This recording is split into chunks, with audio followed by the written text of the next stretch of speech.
बेगूसराय और STF police ने 3 लाख के इनामी नागमणि महतो उर्फ नागो को नई दिल्ली के हरिनगर से गिरफ्तार किया है। नागमणि महतो की गिरफ्तारी की इनसाइड स्टोरी फिल्मी और रोचक है। हुआ यूं कि 10 साल जेल में रहने के बाद नागमणि महतो इसी साल जनवरी के आखिरी सप्ताह में जमानत पर बाहर आया। जमानत पर बाहर आने के 10 दिन के अंदर ही उसने अपने इलाके में रंगदारी मांगना स्टार्ट कर दिया। इसी दौरान उसने एक ही रात अपने इलाके में 2 चिमनी पर धावा बोला और दोनों चिमनी संचालकों से 10 लाख की रंगदारी मांगकर इलाके में सनसनी फैला दी। जब चिमनी संचालक ने उसे रंगदारी नहीं दिया तब उसने अपने साथियों के साथ स्कॉर्पियो सवार चिमनी मालक का पीछा किया, ताबड़तोड़ फायरिंग की। संजोग से स्कॉर्पियो एक पेड़ से टकरा कर रुक गई। तेज आवाज़ सुनकर आसपास के लोग दौड़े तो नागमणि महतो अपने साथियों के साथ भाग निकला। इस बड़ी घटना के बाद पुलिस ने नागमणि महतो के ऊपर 3 लाख रुपए का इनाम घोषित कर दिया और उसकी गिरफ्तारी के लिए एसटीएफ पीछे पड़ गई। पुलिस से बचने के लिए नागमणि महतो सुबह से बाहर भाग निकला। पुलिस मंझौल और उसके आसपास के इलाके में, कांवर के इलाके में, विशेषकर चरिया बरियारपुर और खोदाबनपुर के इलाके में खाक छाड़ नहीं थी, लेकिन नागमणि महतो तो बिहार से बाहर भाग गया था। पुलिस को लगने लगा कि अब नागमणि महतो हम लोगों को परेशान करेगा, उसकी गिरफ्तारी चुनौतीपूर्ण हो जाएगी।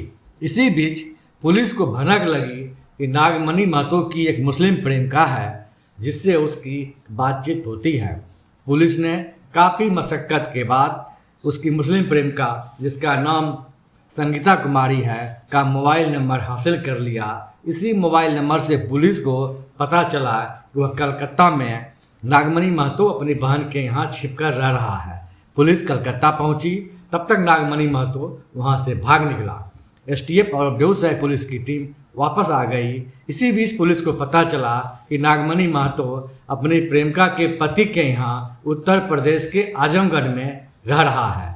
पुलिस आजमगढ़ भी पहुँची तो पुलिस के पहुँचने से ठीक पहले नागमणि महतो वहाँ से भाग निकला। अब पुलिस और एसटीएफ निराश होने लगी। इसी बीच पुलिस को फिर पता चला कि नागमणि महतो नई दिल्ली में अपने बहन बहनोई के यहाँ रह रहा है। एसटीएफ और बेगूसराय की पुलिस टीम दिल्ली पहुंची। करीब 1 सप्ताह तक दिल्ली में इस बात को कन्फर्म होने में लग गया पुलिस को कि नागमणि महतो हरिनगर में अपनी बहन बहनोई के यहाँ रह रहा है। पुलिस को जब यह विश्वास हो गया कि हरिनगर में ही अपने बहन बहनोई के यहाँ नागमणि महतो है, तो पुलिस ने उस मकान को घेर लिया और नागमणि महतो को साल 2014-15 में नागमणि महतो ने खोदाबनपुर इलाके में भाजपा मंडल अध्यक्ष के घर में घुसकर भीषण डाका कांड को अंजाम दिया। पुलिस ने इसी वारदात के कुछ दिनों के अंदर ही नागमणि महतो को गिरफ्तार कर लिया। पुलिस से बचने के लिए नागमणि महतो 2 मंजिले मकान से कूद गया, जिसमें उसका पैर टूट गया था। के बाद भी नागमणि महतो ने अपने इलाके में रंगदारी वसूलने का काम जारी रखा। जेल अवधि में ही उसके ऊपर रंगदारी मांगने के 2-3 मुकदमे दर्ज हुए। 10 सालों तक जेल में रहने के बाद नागमणि महतो जेल से बाहर आया और ताबड़तोड़ वारदात को अंजाम दिया, जिस वजह से पुलिस मुख्यालय ने उसके ऊपर 3 लाख रुपये का इनाम घोषित किया।